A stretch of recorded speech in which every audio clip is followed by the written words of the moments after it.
Почитувани граѓани, почитувани медиуми. Стево Пендаровски и Зоран Заев ја изгубија поддршката кај граѓаните.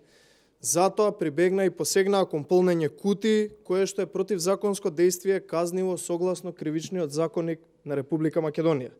Според извештајот на Државната изборна комисија, во гласачкото место 0816 во населеното место Зајас, општина Кичево, во периодот од 15 до 17 часот гласале вкупно 297 лица, односно 3 пати повеќе од бројот на лица кои гласале до 15 часот.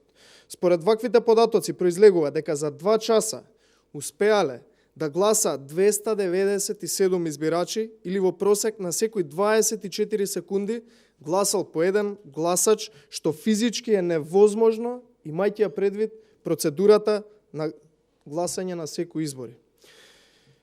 Почитувани, дополнително по завршувањето на гласањето утврдено дека во посебниот извод од избирачкиот список за избирачко место се потпишани 412 лица, односно 4 помалку отколку што имало ливчиња во гласачката кутија.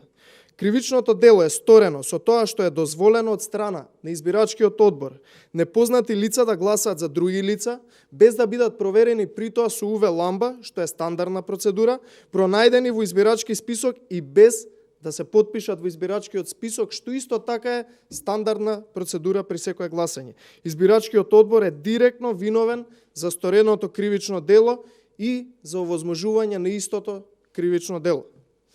Отворено се сомневаме дека членовите на избирачкиот одбор не го сториле кривичното дело самоиницијативно, туку по нечија наредба, и очекуваме јавниот обвинител да се охрабри, да открие, да излезе и да каже пред граѓаните, пред јавноста, кој им наредил на избирачкиот одбор да го сторат кривичното дело и нормално да преземе мерки против нарачателот на изборниот криминал кој што се случи во првиот круг од претседателските избори.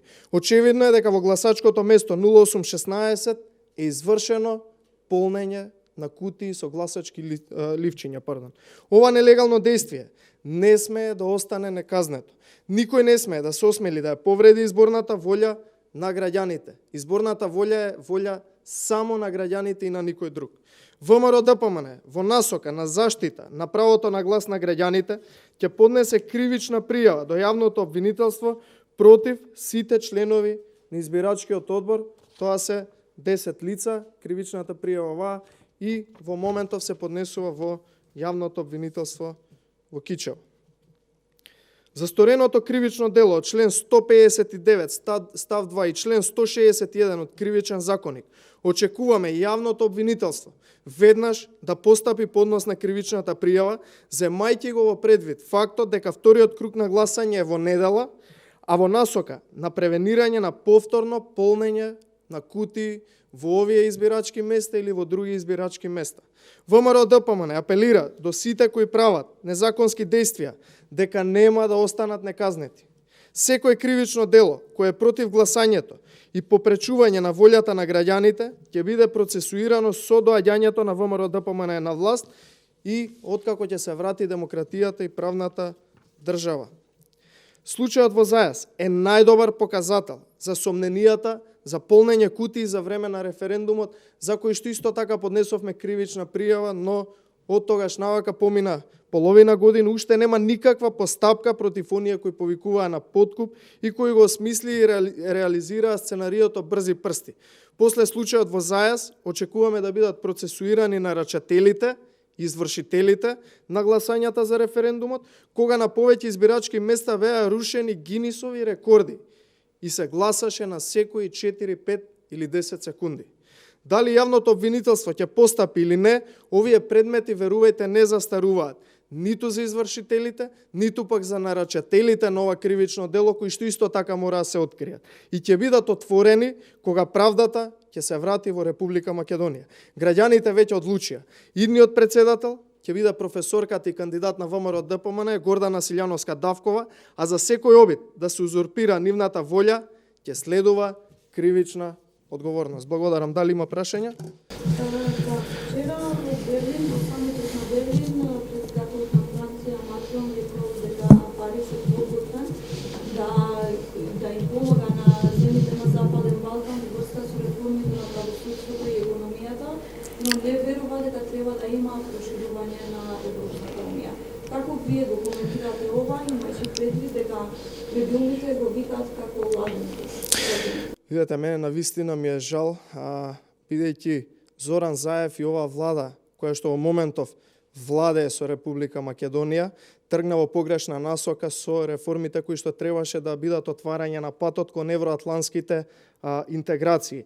За жал видовме дека сето она што претходно го најавувавме дека Зоран Заев и целата онаа криминална влада која што е фатена жива во криминал во Република Македонија, предводена од СДСМ и од Зоран Заев, не може да ги отвори евроатланските процеси.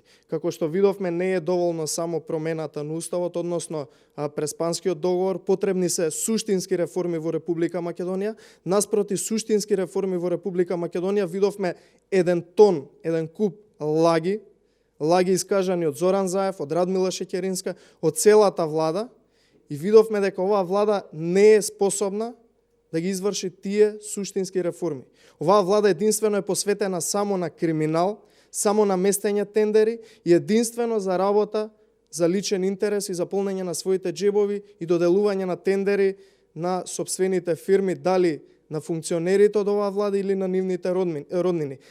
Така да потребна е што побрзо промена на оваа власт, за да може да се извршат суштински реформи. И она што го говориме цело време дека правниот систем во Република Македонија е заробен од канџите на Зоран Заев и власта на СДСМ, ова се потврдува бидејќи воопшто ништо не е направено на тоа поле. Така да потребна е промена на власта, граѓаните веќе тоа го одлучија на 21 април по првиот круг од претседателските избори, и што побрзо се случи таа промена на власта, толку побрзо ќе може да се случат и сите суштински реформи во државата кои што ќе го отворат нашиот пат кон евроатланските процеси. Благодарам.